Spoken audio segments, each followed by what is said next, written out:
This is episode 3 of Department TB, or Department Talk Bollocks. Widely inaccurate, probably offensive, definitely amateur. Oh yeah.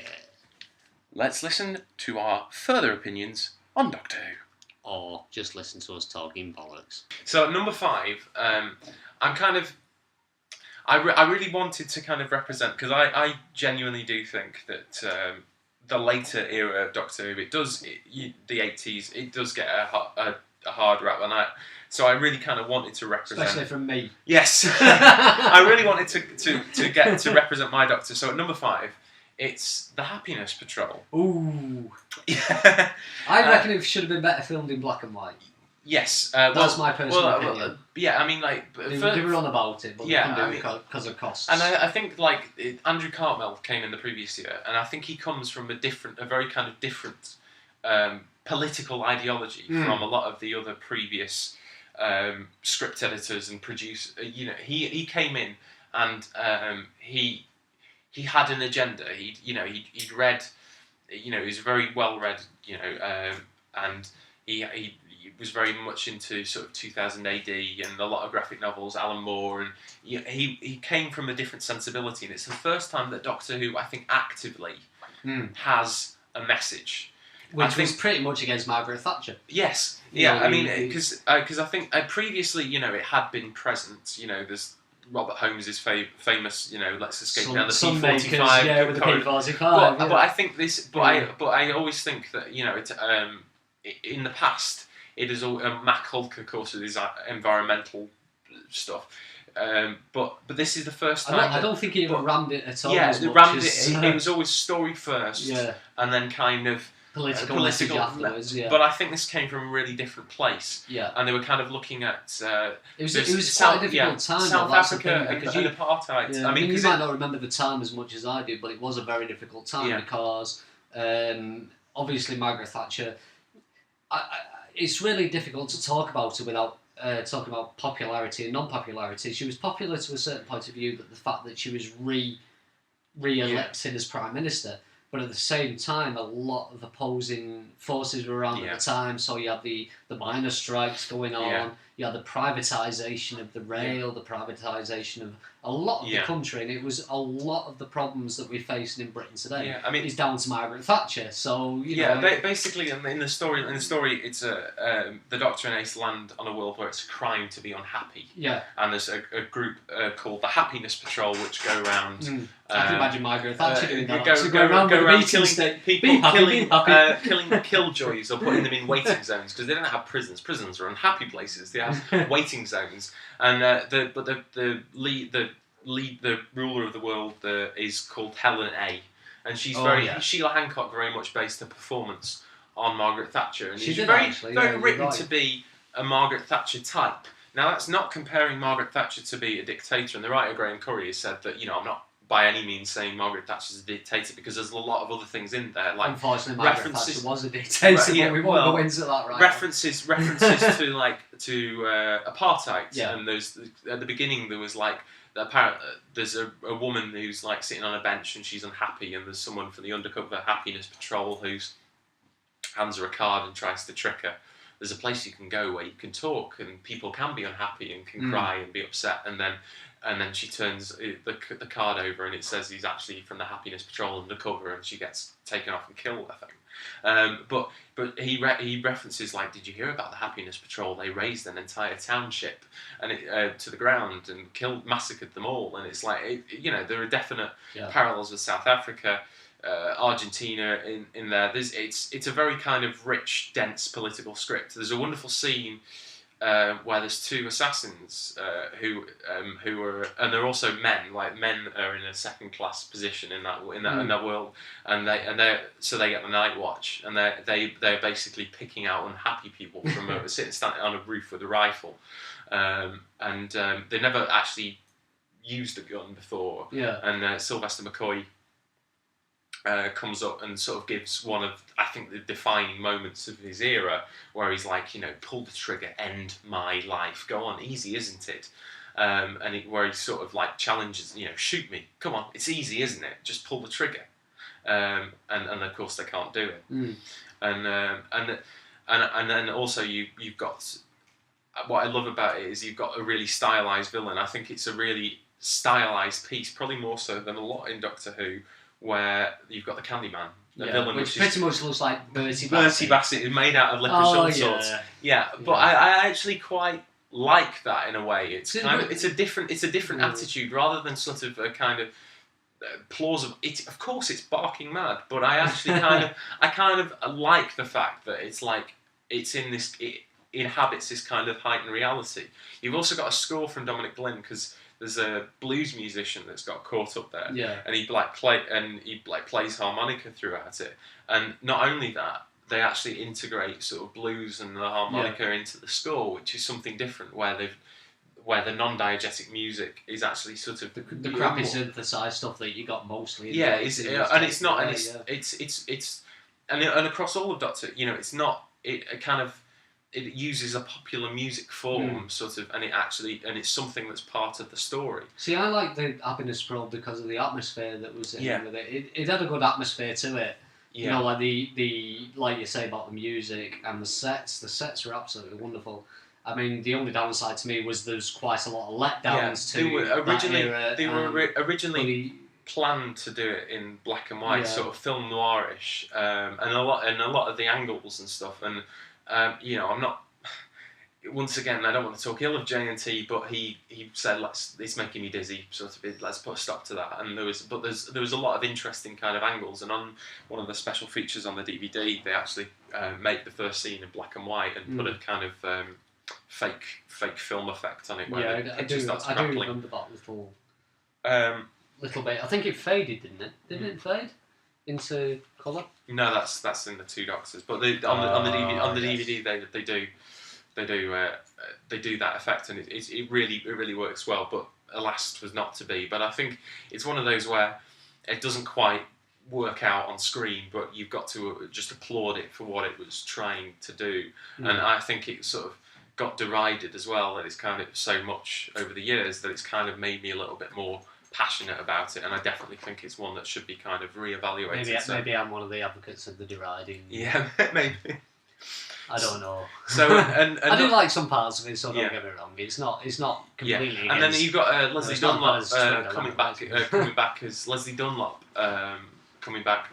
She plays a member of the Happiness Patrol that's not completely happy in Befriend's Age. She was in is that the one with the pink mohawk? Yeah, she was in Frontios, and she came back, and she... See, that was in, actually, strangely enough, that was in my not-to-be top 5s. Yeah. It's good. And also John Normington, from who played Morgus in Case of Androzani, so it's kind of...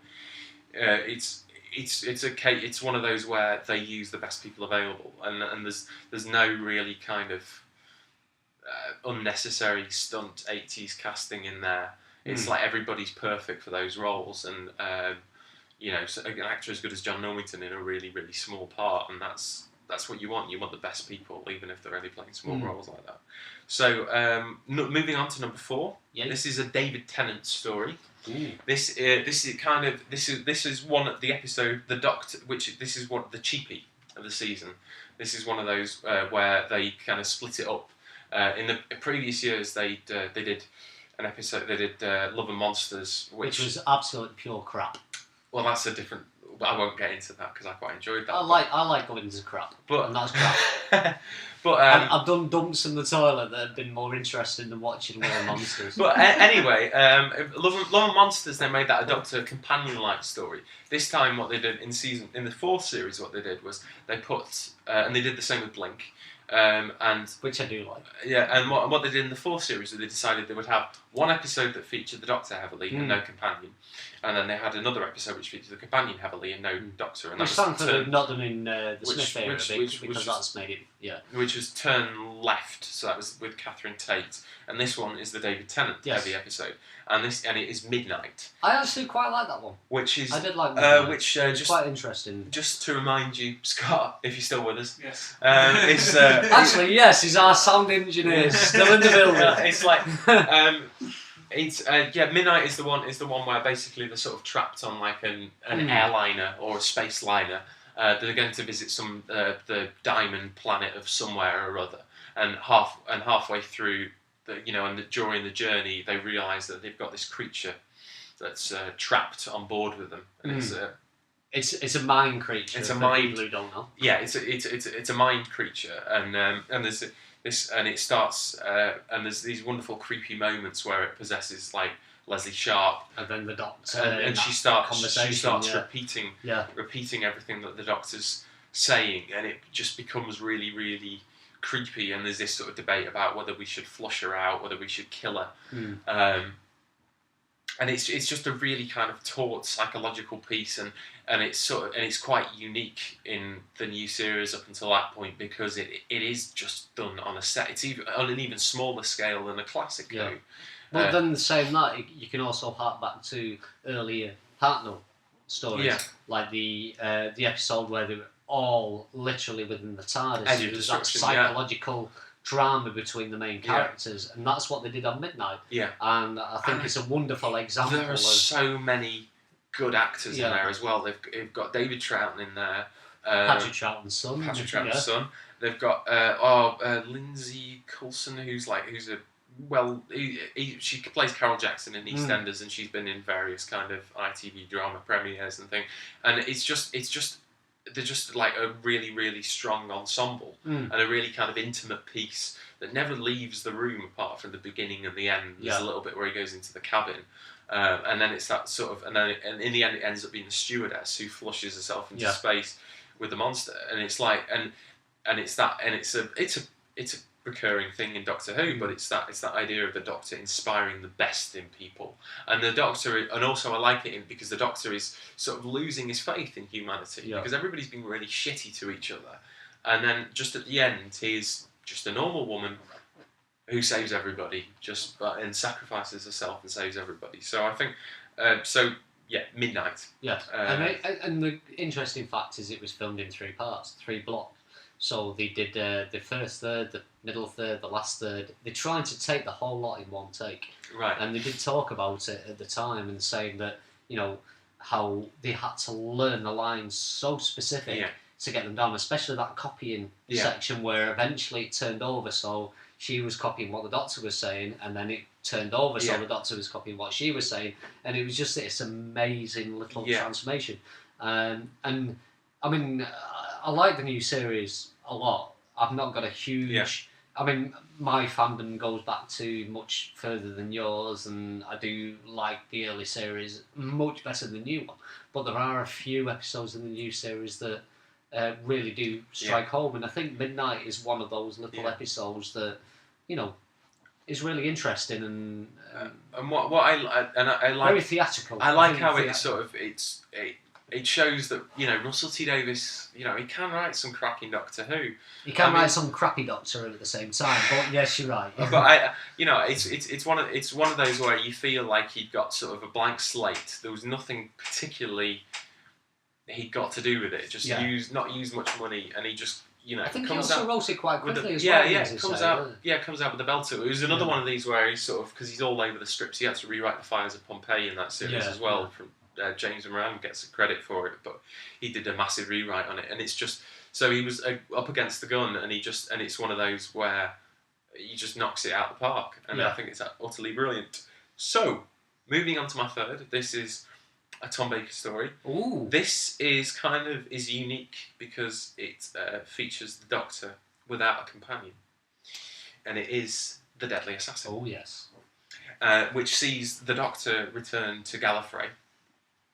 And it's basically a political conspiracy. We're introduced to lots of different concepts. Like, is this the first time we see the Matrix? I think so. It's the first time that they actually introduce the Time Lords in the sense that we know them today. Yeah. The Matrix, the Castellan, a lot of what we know about. Yeah. The Time political Lords, system. The political system. It's based on the Deadly Assassin. And Robert Holmes actually wrote that episode, and Robert Holmes has always been one of the strongest writers of early Who. Yeah. And he was the one that introduced this.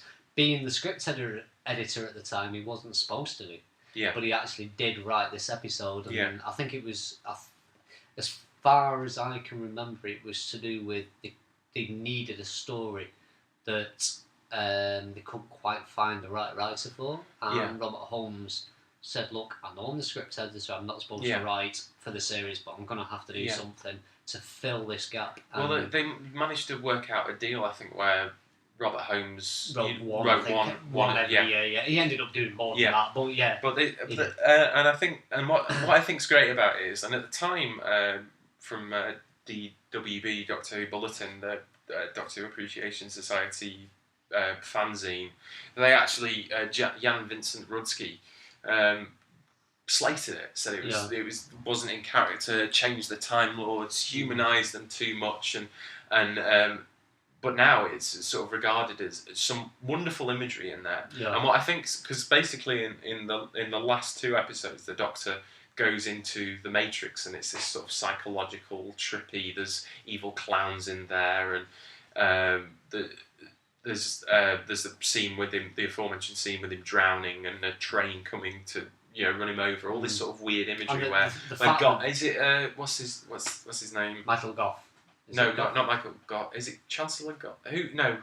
Is it Gough who's trying to? No, or maybe I'm thinking of Arc of Infinity. I forget. It's the main character from. But it's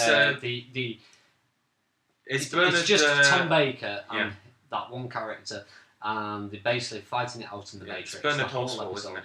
Yeah. Also, I think I'll add into it so there's not too much pause.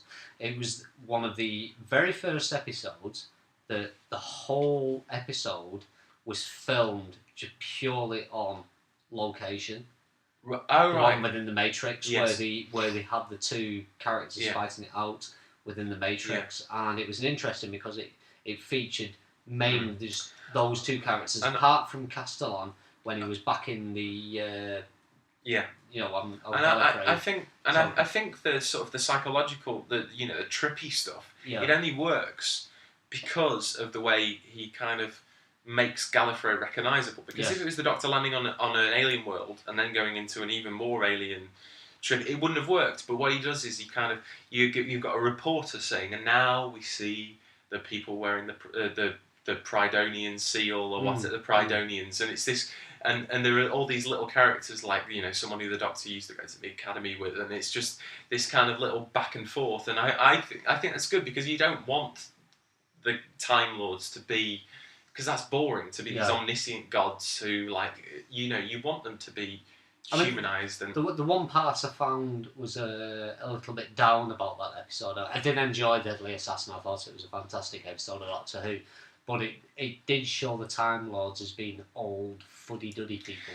And that was the one letdown of the whole of Deadly Assassin, that you saw these really old people going, trying to put the costumes on and not being able to. I'll concede that it was kind of the beginning of the end for the Time Lords because the War Games introduced them as being these really intelligent, hard-hitting people. The Deadly Assassin kind of showed them as being these old. And then 5 Doctors, it's a lot of people sitting around in this lovely kind of growing cobwebs, MFI, IKEA kind of MDF little, and it's like that really does become quite dry and boring. It does. But the Deadly Assassin, and of course, it's got the wonderful reveal that it was the Master, and this is the first time we've seen the Master since because Roger Delgado, the original actor playing the Master, he died, and they decided out of respect.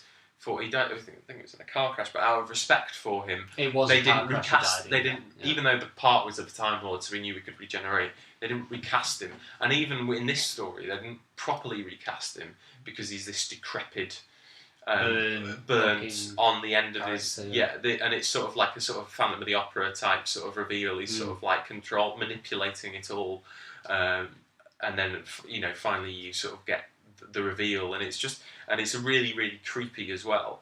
When it came back played by Geoffrey Beevers said, I don't want to, I'm sorry, I want to play the part, but I can't do it with the eyes because they've got like sort of ping pong balls sort of for the eyes, sort of like with gold and sort of looking all kind of manky and sort of, it's really kind of, and I don't know why I was just describing the eyes using my hands, but obviously it's on audio. So. But they were ping pong balls. Yeah.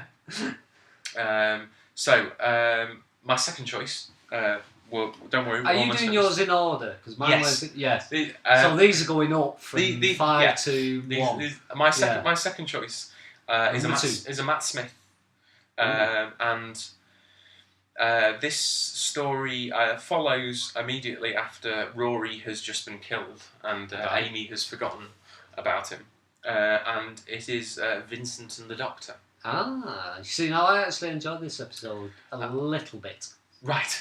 Well, it was quite emotional, I must admit, and I think the portrayal of Vincent was quite. It's amazing to think that this is. I mean, like Richard Curtis wrote this episode, and Richard Curtis. I think there isn't a writer that I have more of a love-hate relationship with than Richard Curtis. The man who gave us Love Actually, but also gave us Blackadder. Oh yeah. It's like how can which we might even do a future episode on. I'd like to do a future episode on Blackadder if possible. But Vincent and the Doctor is this. What I love about it is. Actually, this isn't an episode. Subtle, this is more of a 5-part episode. Yeah, it's a really kind of subtle story. It's in terms of. It reminds me of sort of like the one-shot comics that they sometimes do in Doctor Who magazine, where it's there is an alien threat, but it's not really to the forefront. There's this alien that only Vincent van Gogh can see, and of course with his his mental illness and his troubles that he has, he's people don't believe him. And the Doctor and Amy come and they believe him, and they also love his artwork, which nobody in his lifetime thought his art was because worth. Vincent van Gogh wasn't really famous till after his death. Yeah, and it's a really, really poignant, and what I love is it doesn't pull any punches. It's like the Doctor says to him, we'll be out of your hair soon, and then Vincent goes off and he goes into Vincent's room and he's like crying and he's like, I'm just hit by these moods sometimes where I feel down, and it's this wonderful, and especially because this is a program that children are going to watch, and here's introducing the concept of depression, and it's a really kind of adult theme, and the Doctor says he's famously he has these ups and downs, and of course he's going to commit suicide soon.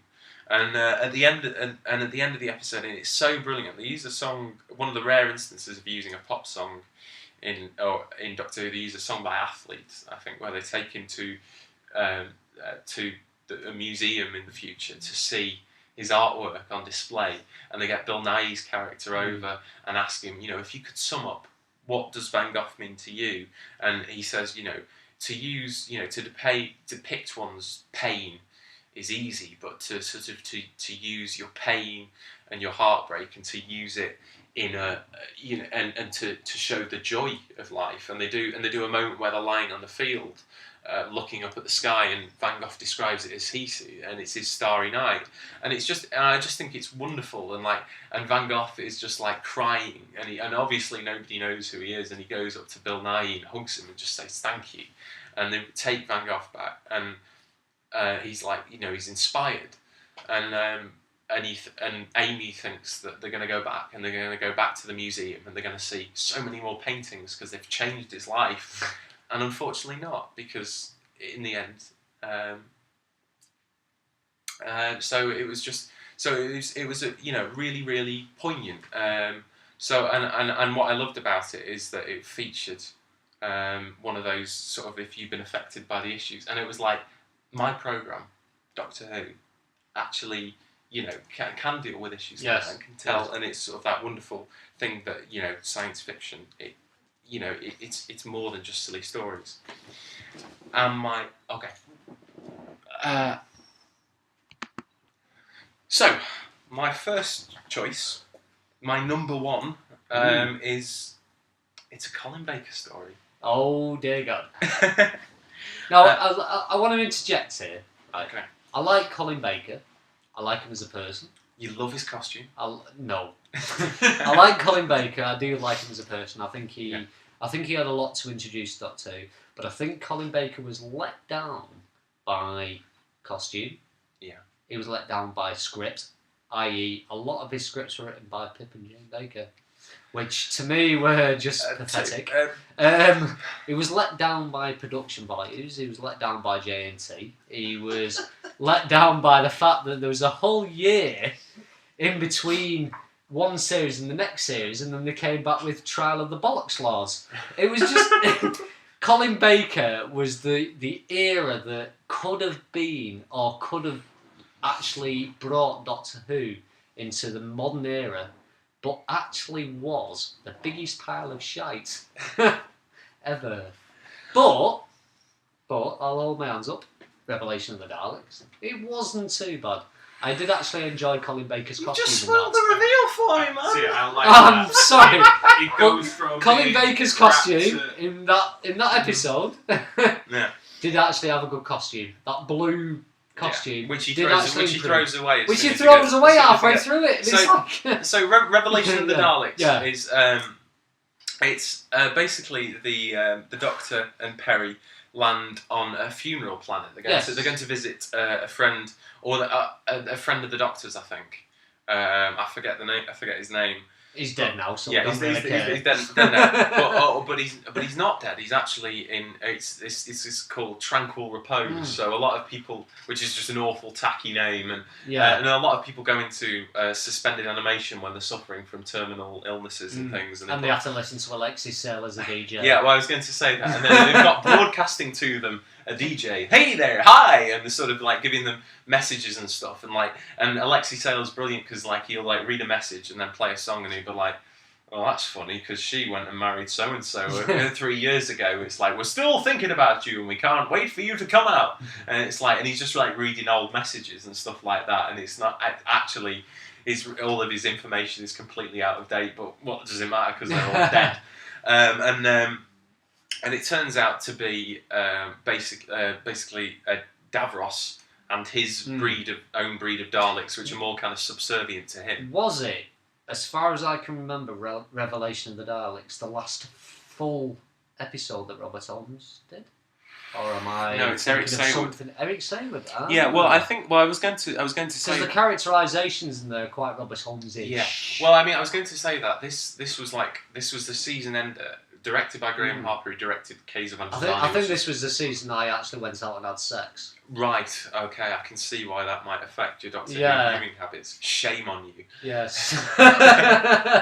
This was the right era for me. Yeah. So, but Caves of Androzani was the previous season, and Eric Saywood had started working with Robert Holmes, and you can definitely see his influence there.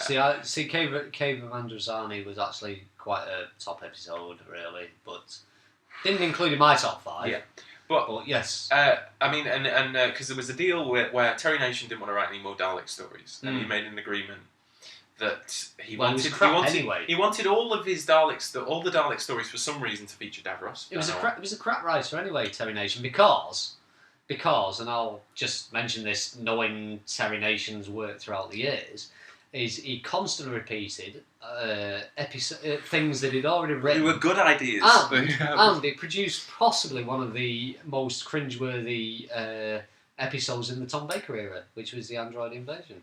Which started off extremely well and ended up being the most pathetic pile of eye patch, no eyeball crap that I've ever watched in my life.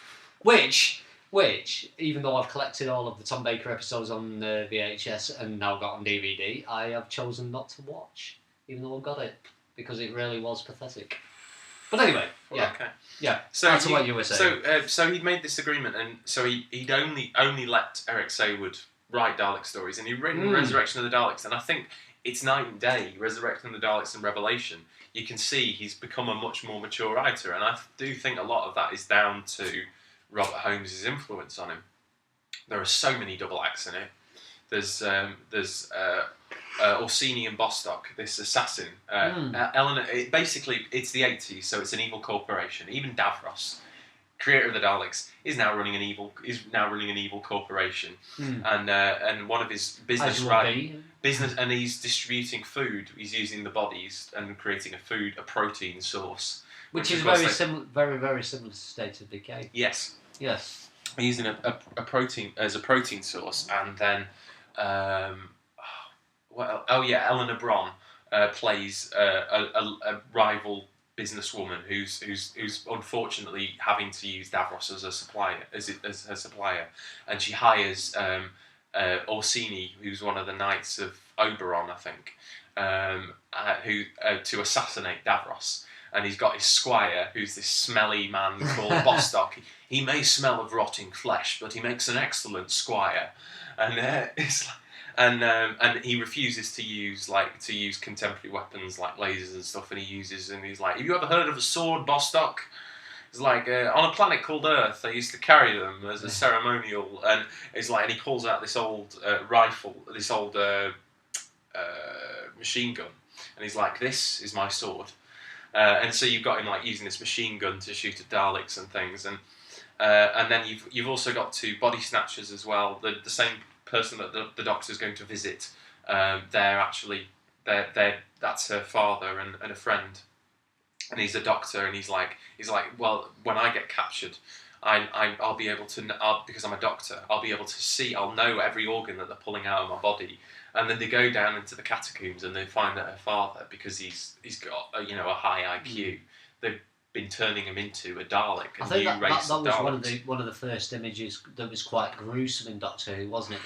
That transformation of him being turned into a Dalek, and it was actually quite a visceral, gruesome image of him. Yeah, and there's this one, and it's a great. I don't know the name of the actor, it's a small part, but he really relishes it because he's you can tell he's been torn from being like his human self to being a Dalek, and the programming that's been infected into him, and he's like, I am to become a Dalek. I will destroy, and he starts sort of speaking in that staccato way that a Dalek does, and then he tries to pull himself back, and he's like, "Kill me, Natasha, kill me!" And he makes his daughter kill him, blow up the Dalek casing, and it's really well done. It's another one directed by Graham Harper, and it actually doesn't feature Colin Baker and Nicola Bryant that much. No. But I must admit, I did enjoy Nicola Bryant's boobs. I wonder why that is. Planets of Fire with her diving in that bikini was quite an exceptional piece of Doctor Who. And in her array of crop tops, and they did bounce a lot. Yeah, boob tubes and but it doesn't feature them that much. But they just sort of feature, or it doesn't feature the boobs that much, or indeed any other parts of Colin Baker or Nicola Bryant. But they're in it just the right level, and it comes in, and it's the Doctor just says the right things in people's ear and just inspires the right things, and then he lets everybody else do all the work for him, which I quite like, that sort of idea of, and it's a notion that comes back in full force in the Sylvester McCoy era, but you can kind of see it there. It's like the Doctor just sort of makes these kind of suggestions and things. And Revelation of the Daleks was actually quite a good episode of the Colin Baker era. Yeah. And it's not exceptional to me. I'm not splitting hairs, and I know I'm not taking away what your experience of Doctor Who is in any way whatsoever. But out of all of the episodes, I have seen all of the Colin Baker episodes, from the poor to the poorer. That Revelation of the Daleks stood out as being quite a good example of what could have been, and I did feel that because it ended the Colin Baker era before the trial of the Time Lords, that there was that in between bit where they could have worked on it so much more, and the fact that they left it this year, when they were given that cancellation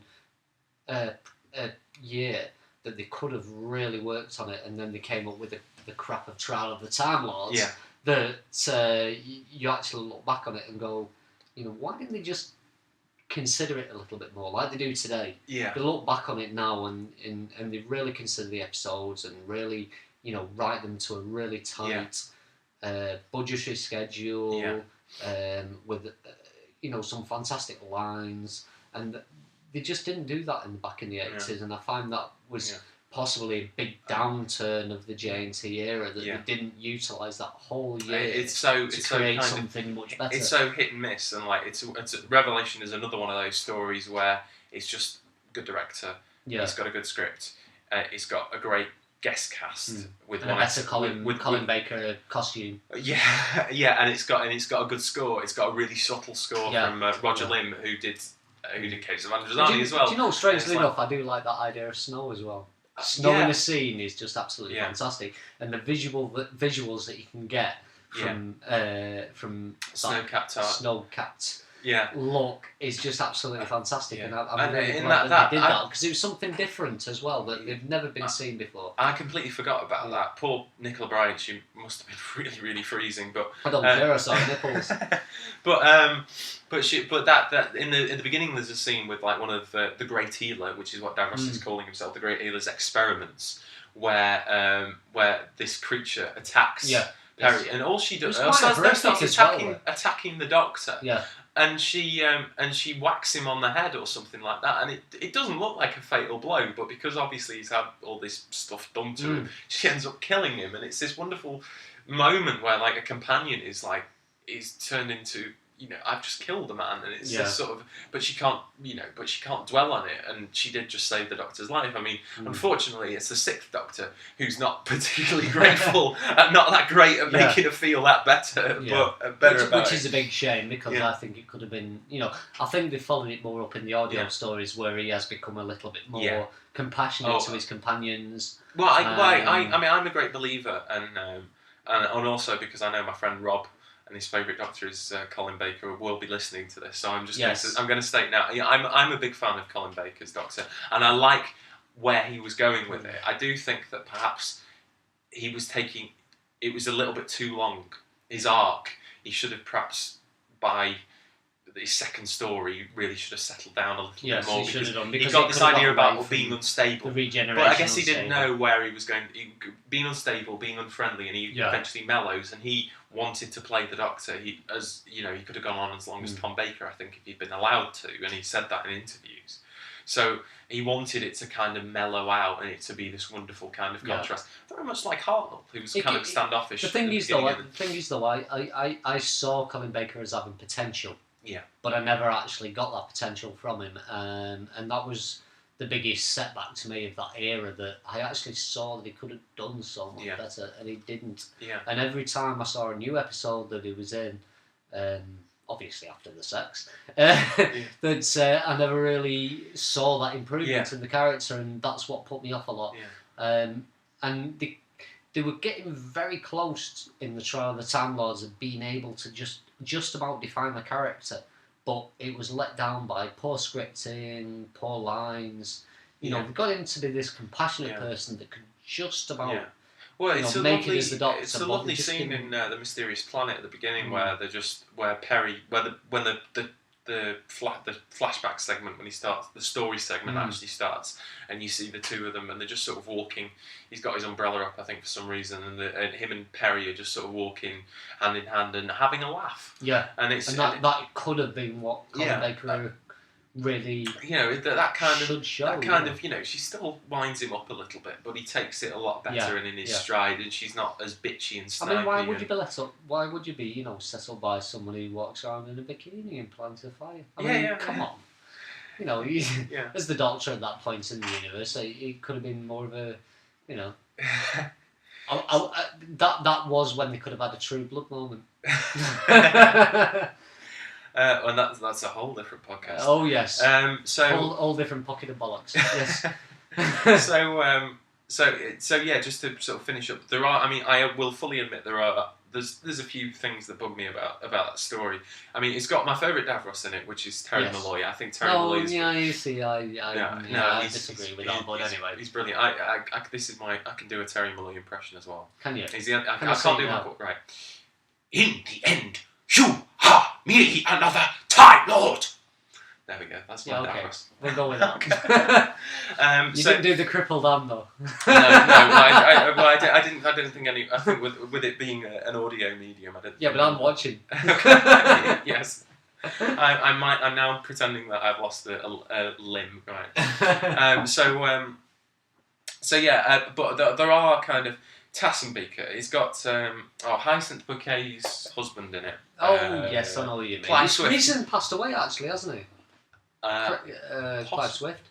I'm sure he passed away not so long ago. I hope we're not doing him a disservice. Yes, I'm really sorry if we do, but maybe I've heard bad rumours. But I thought he passed away last year. And he was in Doctor Who. He was in Voyage of the Damned as well. Yes, I'm really sure he passed away last year. But he plays the person who runs Tranquil Repose, and he actually is interested in the funereal part of the aspect of it. I do like that characterisation between him and the woman. That's what I struggle with. It's like it's Tassenbeaker, played by, I can't forget the actress's name, but she played Ruby in Upstairs Downstairs. Yes. And it's just not a brilliant performance. It's a little bit one note. You do feel for her because she's got just a very kind of emotive face that she kind of got these sort of chubby cheeks, and she sort of looks really kind of sad, but it's very kind of one note. Her deliver, the great healer has ordered that I am to kill you. But I do think that's a wonderfully delicious part of the story. Is like where the great healer is like, more delicious if she'd have took him into a room and I can reward you. You can become a Dalek. Yeah. You'd want to become a Dalek, wouldn't you? And he orders to kill Joe Bell, to kill him, and she goes and she like stabs him on the stairs, like because he just completely ignores her. He's like after all the attractive women who work in Tranquil Repose, and then she sort of runs after him and the great healer has ordered you dead and stabs him in the gut, and it's this really long sort of sharp. It's a syringe. She stabs him with a syringe, I think, and stabs him in the heart, and it's just it's wonderful. And afterwards, she knows she's done something. She regrets it immediately, and then she doesn't get turned into a Dalek. Davros doesn't reward her; she gets exterminated straight away. And it's not a great story for the Daleks. I'll give you that. They're pretty much sidelined to. They're very much sidelined because they could have easily Daleks don't actually. You could have easily done it with it could have easily been Revelation of the Robomen or something like that. Revelation of the Yeti. Yeah, Revelation of the Ogrons or something like that, because they are essentially relegated to henchmen, but that doesn't really matter. You're underusing the Daleks, but if there's enough other good stuff in there, it doesn't matter. And the other thing I will mention is the cliffhanger to part 1. It should be really good, where the Doctor comes across this statue of himself that's been made in his memory, but he's not dead. And he thinks that he's going to die in that incarnation, but it all turns out to be Davros' trap, because it's Colin Baker's head, meaning he won't regenerate again. And the statue falls on him, and unfortunately, it's not made of the sturdiest material. And it's made out of styrofoam. And when it comes down into the camera, it kind of, you can see it sort of splits. I suppose it's slightly better than the Trial of the Time Lords, where about 12 episodes out of the 14, it's a close up on Colin Baker's face doing on 13 different. Looks of frightened, annoyance, scared, whatever it is that you want to do out of Colin Baker, and I thought that was pretty poor. But a styrofoam statue falling on top of Colin Baker. Colin Baker. Yeah. In fact, it's probably actually pretty fun. I'd like to see that again.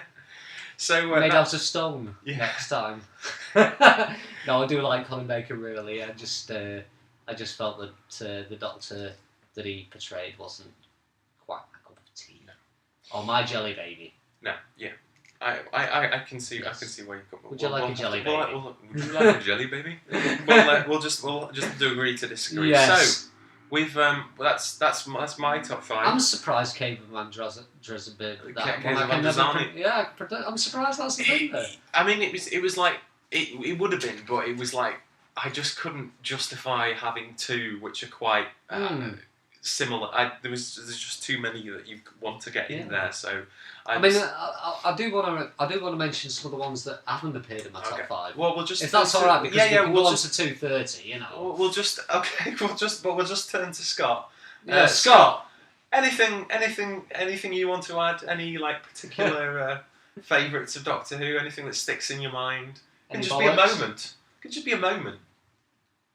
Nope. Right. Okay. Well, the ones that were close to my top 5, I mean, there's probably no surprises here, but from the 4th Doctor era, we had Pyramids of Mars, Planets of Evil, Ark in Space, which was very close, Robots of Death, and Terror of the Zygons, because I think those were really good examples of the 4th Doctor era. The ones that were close to the 2nd Doctor era, I had The Invasion, the War Games. Yes. Both of them War were... Games probably my favourite. Oh, yes. story. I mean, the invasion was And fantastic. thank God that survived. Thank God. Oh, tell me about it. From the first Doctor, I actually had the Time Meddler, the Daleks. And from the third Doctor... I know this is a contrary opinion, and I know nobody else would agree with me.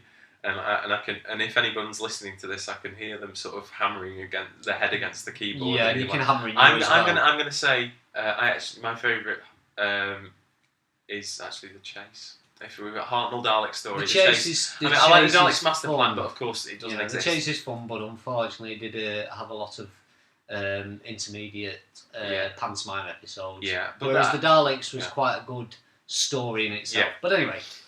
From the third era, I had Terror of the Autons, which was quite I really did enjoy that.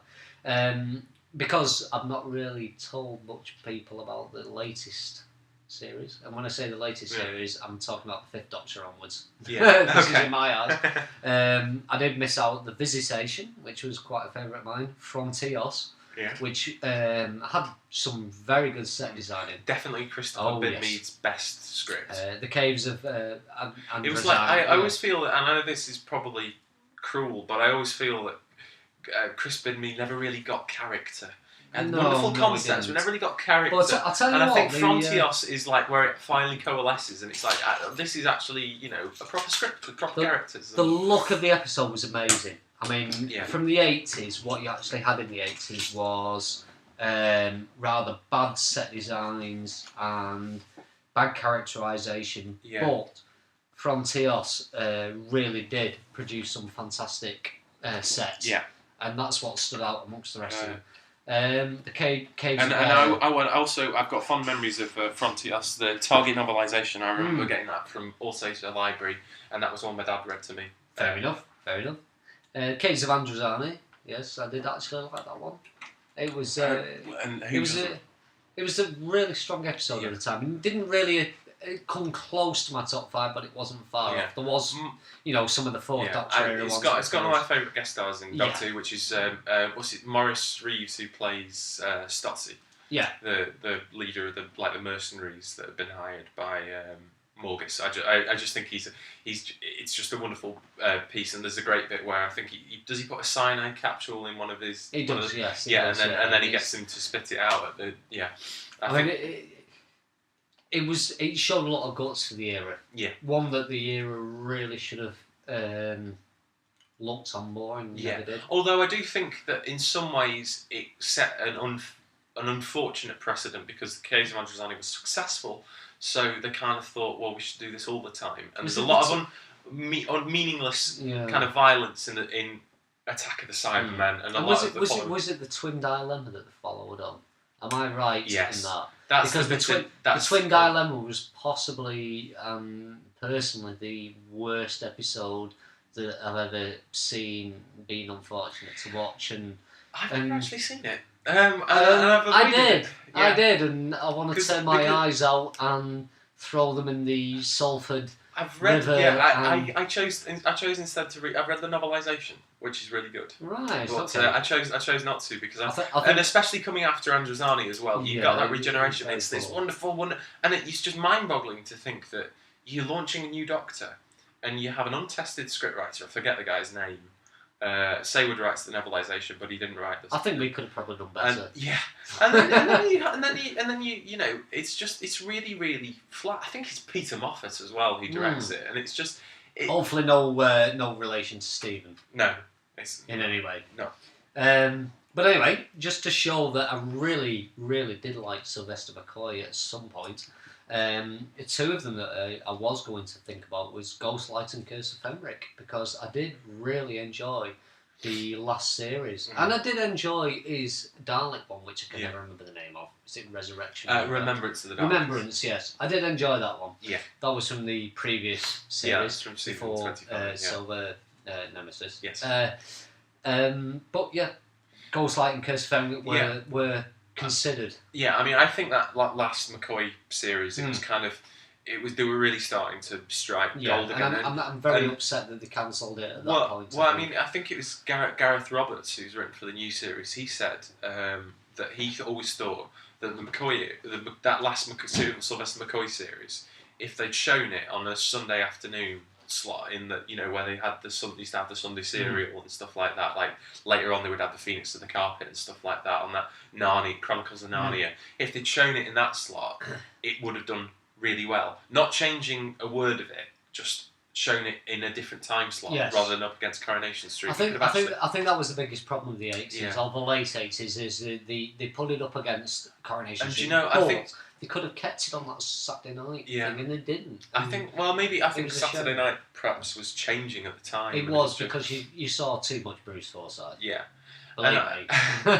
I remember the 80s light entertainment Saturday night, but I still think it could have fitted in there. And I think also what really made the Sylvester McCoy era start to sort of have this upward curve was that Andrew Cartmel was an amiable fellow who got on well with J&T, but also had his strong ideas. I think he overtook J&T at certain points. I just think his demeanour, like when he comes across in interviews, he seems like a thoroughly decent chap. Yeah. Whereas Eric Saywood was quite confrontational, passionate, good writer, but I think that rubbed John Nathan Turner up the wrong way. Yeah. And whereas Andrew Cartmel was like, yeah, all right, I don't know who Stubby K is, and I don't really know who this actor from Light Entertainment is, but if you think they're the Dolores Gray in Silver Nemesis or whatever, but he towed the line and they had more of a harmonious relationship, and I think because of that, John Nathan Turner gave him more of a free rein and was like, all right, you know about modern television, you're young, I'm not. I'll just sit here in my office drinking Bombay Sapphire, wearing my Hawaiian shirts, smoking my cigars. So and you can, go off and. Me and Gary will swan off to me and Gary Downey will swan off on our hot sabbatical to Spain, and you can do what you like with it, and I think that works. That worked really well, and there's some just interesting experimental stuff which even if you don't like, the Greatest Show in the Galaxy is a really kind of interesting idea, and it's like, why have they never done one in the circus before? This is a great idea. Yeah, I mean, Greatest Show in the Galaxy was kind of a thought as well because some of the ideas behind it were very interesting. Ian Reddington as the chief clown's really good. I should also, can I just backtrack? Yeah, that's I just remembered Revelation of the Daleks. Yeah. This is a point. We mentioned script editors not being able to write. Saywood wrote it on holiday. That was how he got away with writing it. He wasn't actually on the books, and that was why Time Lash was so appalling. Was because he was on a holiday when the scripts for Time Lash were due. So they didn't get scripts edited. Actually, though, the thing is, though, I look back at Time Lash and some of the ideas there were quite fantastic, but it was the production values, the look, the actors that they got involved. I think it really ruined it. Yeah. But anyway, so there's time gash and there's and there's time shite, which time shite. I think we'll go with time shite on that. No. That's no time flight. It's time shite. Time flight. Anyway, so I'm not unfeeling about the new series, which I'm not in any way whatsoever, because I really do like the new series. It just doesn't fall in my top 10. There are a few episodes that I do like. Empty Child, Dr. Dances from the 9th era. From the 10th era, I did really enjoy Blink. I did enjoy Silence in the Library and Forest of the Dead. Yes. From the new Doctor, which I think is a really good, strong possibility of overtaking Patrick Troughton as being, such a fantastic Doctor.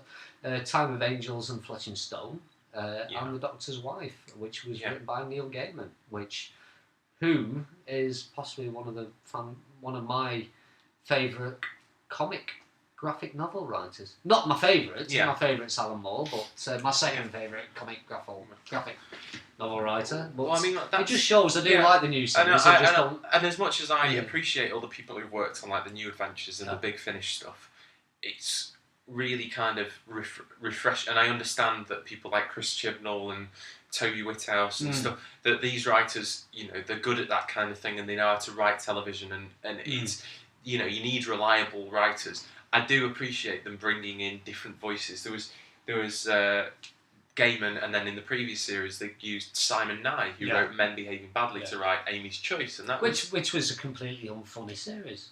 Yes, it was. But Amy's Choice was a pretty decent episode, and so I really like when the new series does that, and perhaps in another podcast we'll discuss Simon Knight.